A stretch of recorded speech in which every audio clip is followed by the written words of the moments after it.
Female publishers. Female publishers. Yeah. Journalists that are here. Okay, thank you. Journalists are TV people. They are photographers. So everything is important. Exactly. When you want to take your picture, everything must be correct. Proper. Appropriate. Yes. Thank you so much. You're welcome, sir. Yeah, it gives me a really great pleasure to be here. I have always been a part of you.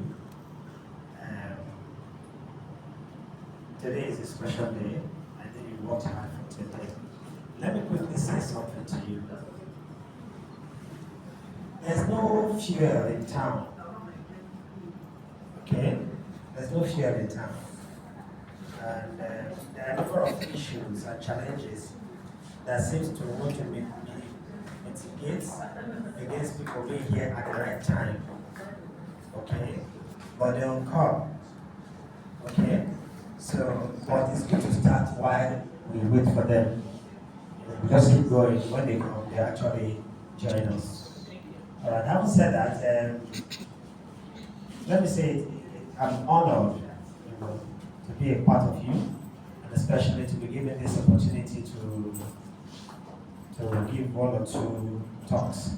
I am not going to do a theoretical approach, as it were. I'm just going to talk with you, as if it's a double session. We talk back to back, and we'll see how it goes. All right. Like I said, my name is Bishop Dr. Joseph Ighalo.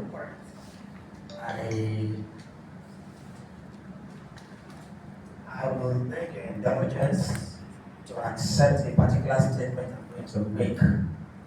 Not because I want to put on airs of importance, but because I want to align it, as it were, to the topic, and the present day lives that we are living.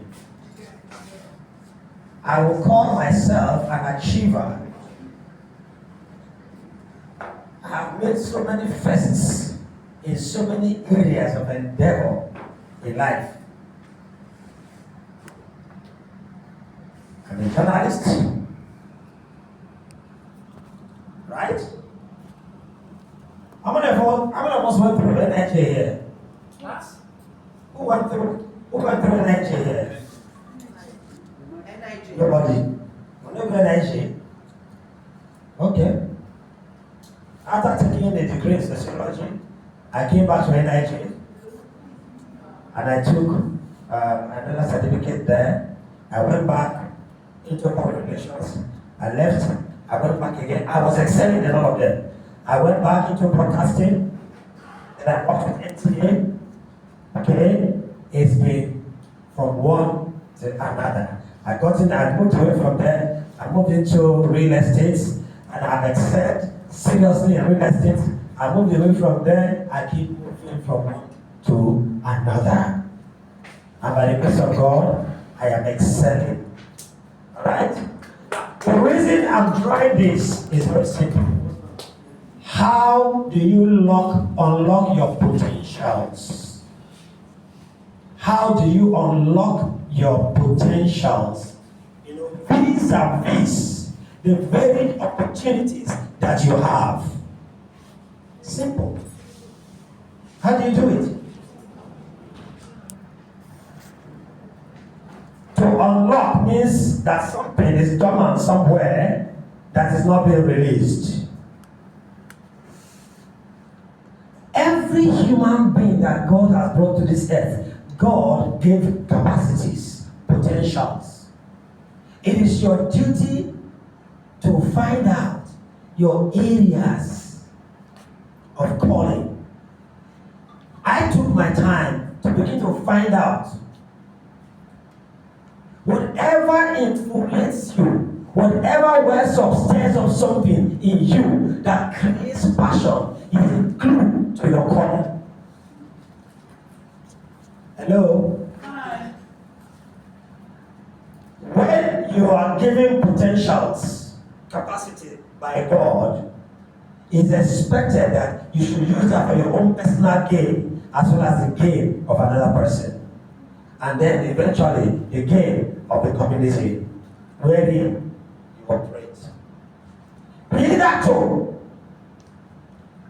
what you need to do is to find out that gift which God has given you as a pointer to what will eventually become of your life. So many people, they've not been able to unlock it. And so their immediacy suffers. Their community suffers. Their family suffers. And they become a liability to all of these segments of society. Now, look at yourself. We all have kids here by the grace of God. So, while the kids are not able to identify their potentials at growing up stage, we as parents will help to identify it. And as we do this, we create opportunities for our kids.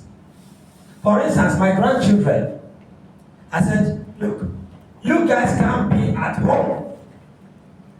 There's dance club, there's taekwondo, there's gymnastics.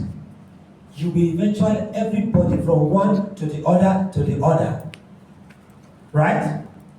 All of my kids, they are all professional musicians. Yeah. Everybody in the house is a professional. You play the keyboard, you do round robin. And so I was able to identify their areas of strength and push it through. And so when they go to the US, they didn't have papers. Do you understand me? Why they were working that out? They went to church. As at that time, they went to church. And when they go to church, there was keyboard. Nobody. There was a drum set. Nobody. And they went in there. The church was heavy that day. It was a beautiful service. And they were like, where did they come from? The gift of a man maketh way for him. And funny enough, the church was a church where the pastor of that church is a very blessed man. And he said, I will not let you guys go. They needed help too at that point in time. But God, because I was able to, as a father, identify that particular potential that they have, it worked out for them. And when the man began to do all those things for them, and I said, can I, let me just say thank you to you. He said, don't say anything to me, forget it. And he did a whole lot to settle them in. What do you contain? Every one of us, we contain potentials, capacities, God-given capacities that is expected that we ought to harness for our own good and our immediacy. And like I said before at the beginning, whatever infuriates you. Some of us, we have decided to become very docile and dormant without having a careful look at the very potentials that God has given to us. And we cry, get one couple. As I'm here, ask Madam Fabulous.